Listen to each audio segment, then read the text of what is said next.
Good morning viewers, मैं सिमरन केबी study से आप सभी के लिए लेकर आई हूँ मैथमेटिक्स। और आज हम मैथमेटिक्स का टॉपिक पढ़ेंगे सिंप्लीफिकेशन। ठीक है, चलिए आज हम कुछ क्वेश्चन डील करेंगे जो कि है राइटिंग लैंग्वेज में। मतलब कि जब अभी तक हम क्वेश्चन क्या कर रहे थे, शॉर्ट क्वेश्चन हम लोग बना रहे थे। अब हम क्या करेंगे, लॉन्ग क्वेश्चन बनाएंगे। आज मैं पेपर में क्वेश्चन लिख कर लाई हूँ, पर आपको टेंशन लेने का जरूरत नहीं है क्योंकि आपके स्क्रीन पे क्वेश्चन ऑलरेडी लिखा हुआ रहेगा। ठीक है, तो चलिए हम आज स्टार्ट करते हैं। हमारा पहला क्वेश्चन क्या है, मैं पढ़ के सुना देती हूँ। क्वेश्चन हमारा बोल रहा है कि 700 रुपए को ABC में इस तरह विभाजित किया जाता है कि A को B से आधा और B को C से आधा मिलता है, तो C का हिस्सा कितना होगा। ठीक है, क्वेश्चन क्या बोल रहा है कि 3 व्यक्ति हैं A, B और C। ये हमारा क्वेश्चन नंबर 1 का सॉल्यूशन है। ठीक है, क्वेश्चन आपको स्क्रीन पे दिख रहा होगा। ये है ABC, 3 है लोग हैं।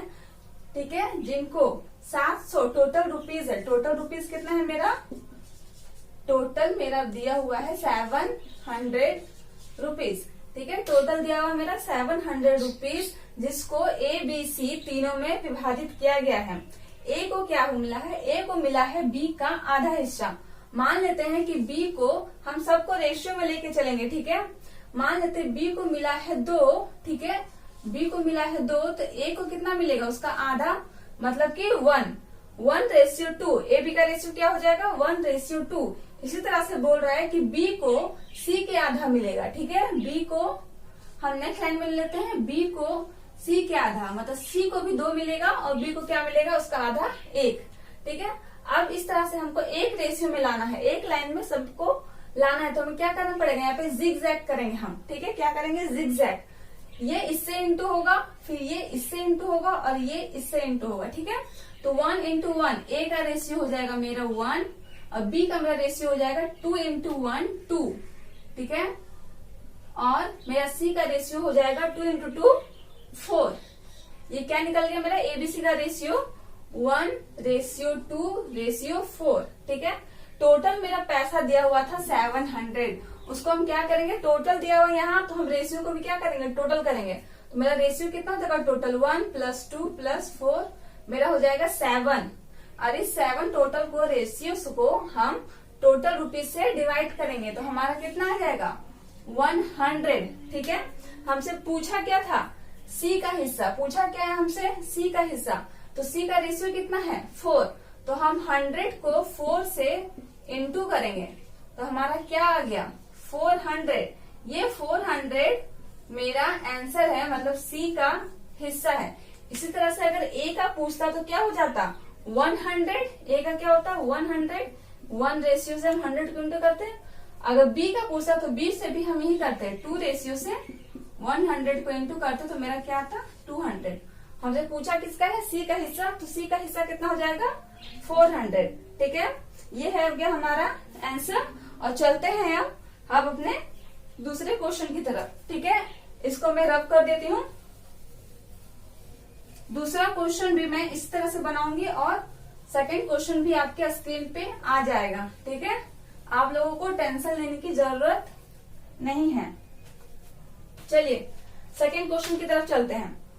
दूसरा क्वेश्चन बोल क्या रहा है, मैं पढ़ के सुना देती हूँ आप लोगों को। ठीक है, A तथा B मिलकर 135 रुपए रखते हैं। ठीक है, A और B को मिलाकर दोनों के पास कितने पैसे हो गए हैं, 135। और B तथा C को मिलाकर 85 रुपए, ठीक है, 85 रुपए रखते हैं।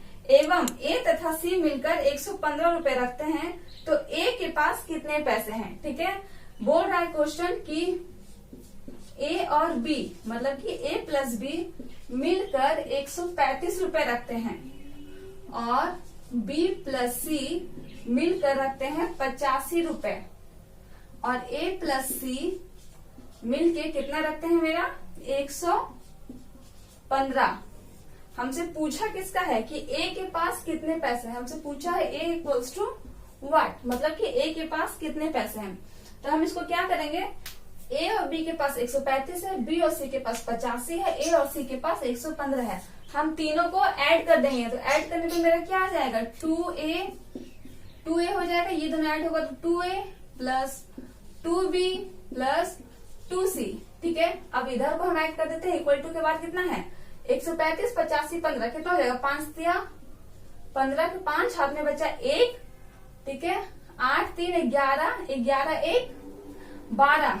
ठीक है, और ऊपर का 1 कितना हो जाएगा 13 के 3 हाथ में बचा 1 1 2 ये 1 3 335। ठीक है, अब यहाँ पे देखिए 2A है 2B है 2C है, हमें 2 को कॉमन निकाल सकते हैं। मेरा कितना हो जाएगा A plus B plus C। ठीक है, इक्वल्स टू 335। अब A plus B plus C equals to, हम इस 2 को 335 से डिवाइड करेंगे तो कितना होगा 335 डिवाइडेड 2, तो ये मेरा हो जाएगा 2 एकम के 2, 6 दूनी के 12 और 1 15, तो 7 दूनी 14.5 कट जाएगा 15।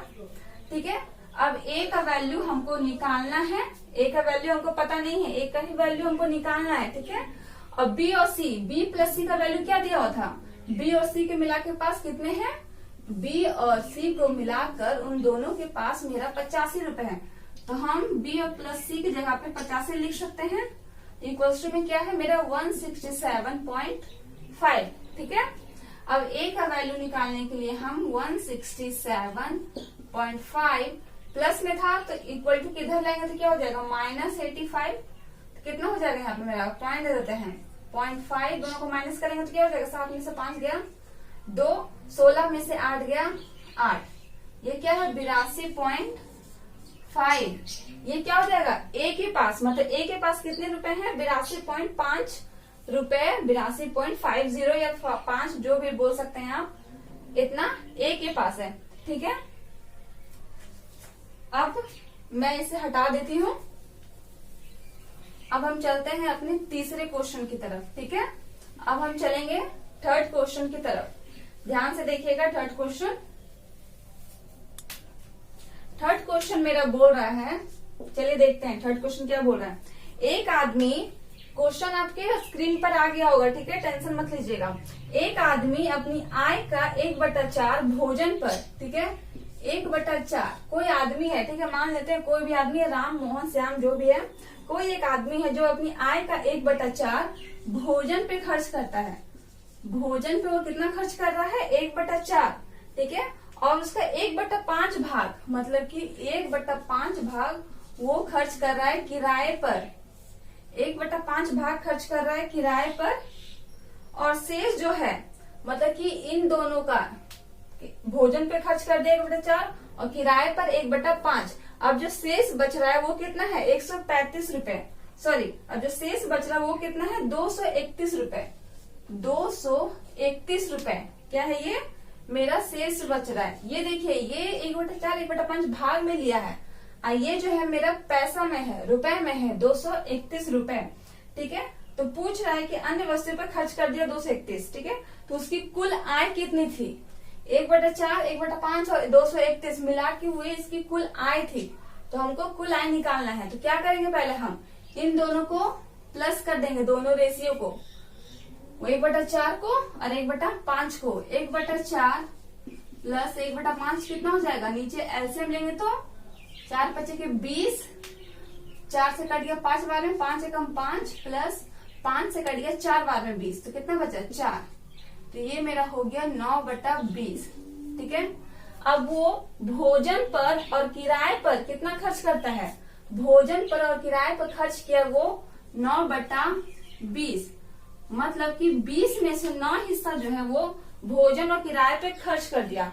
तो उसका शेष कितना बचा, ये मेरा खर्च हो गया। ठीक है, भोजन पर और किराए पर, ठीक है, भोजन पर और किराए पर 9/20 खर्च हो गया। तो मेरा रिमाइंडर कितना बचा, 20 में से 9 खर्च हो गया है। मान लेते हैं मेरे पास 20 रुपए है, 9 रुपए खर्च हो गए हैं, तो बचा मेरे पास कितना 11 रुपए। कितना बचा 11 रुपए। यही 11 जो है 231 है। ठीक है, ये मेरा रेशियो में था गया और ये मेरा पैसा में आ गया। ये 11 इक्वल्स टू क्या है 231। तो हमसे पूछा क्या था कि टोटल आय उसका कितना है। टोटल आय कितना हो जाएगा, रेशियो के हिसाब से देखेंगे तो टोटल आय उसका 20 है। तो हमसे पूछा क्या है, उसका टोटल आय ही पूछा है। तो 11 से 231 कटेगा, हमेशा ध्यान दीजिएगा इस तरह से रेशियो वाला क्वेश्चन देखेंगे हम तो इक्वल्स टू में जो रहेगा वो डिवाइड होगा और क्रॉस में जो रहेगा वो हमेशा मल्टीप्लीकेशन होगा।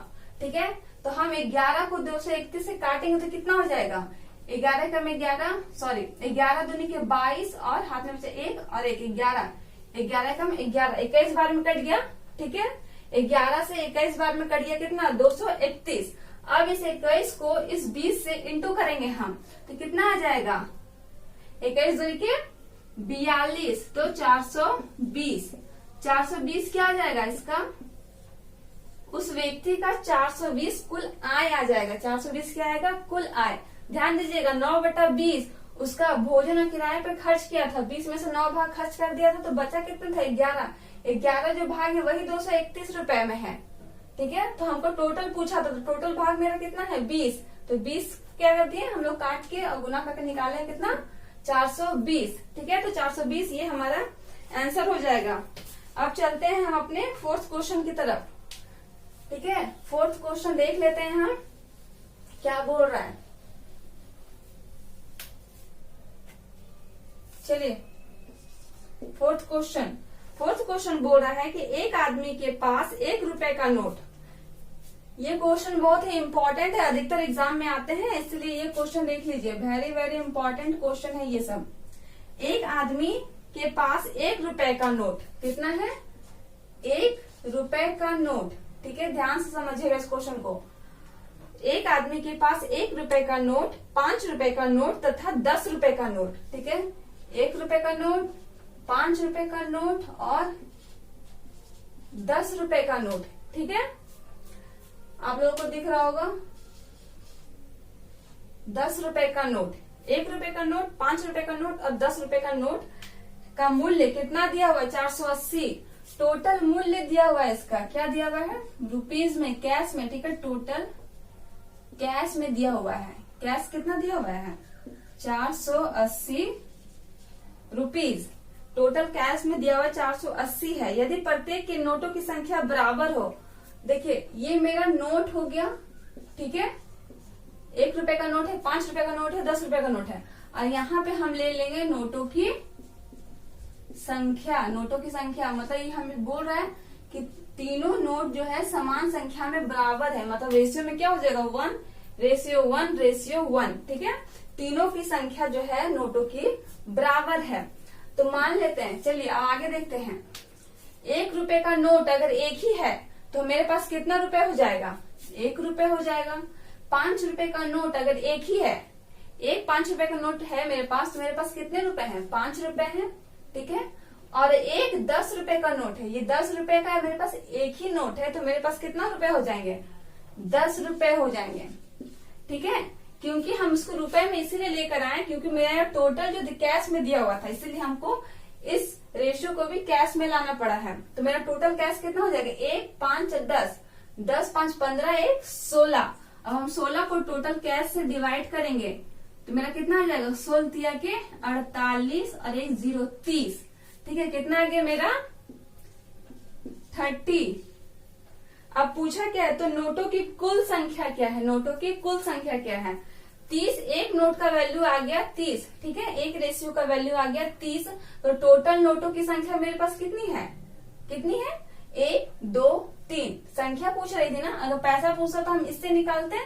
ठीक है, तो यहाँ नोटों की संख्या पूछ रही थी, तो संख्या क्या है, 1:2, 1:1, मतलब 1, 2, 3। टोटल कितना है, 3। एक रेशियो का वैल्यू मेरा दे दिया है, आ गया है 30।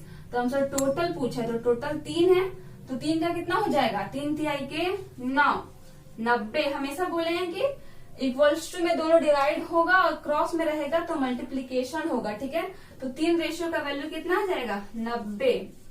मतलब कि तीनों नोटों की संख्या 1 रुपए, 5 रुपए और 10 रुपए, तीनों मिलाकर नोटों की संख्या कितनी हो जाएगी मेरी, 90। यानी कि 1 रुपए का नोट भी 30 नोट है, 5 रुपए का भी 30 नोट है और 10 रुपए का भी 30 नोट है। ठीक है, तो आपका आंसर आ गया। ये क्वेश्चन बहुत ही इंपॉर्टेंट है, हमेशा याद रखिएगा।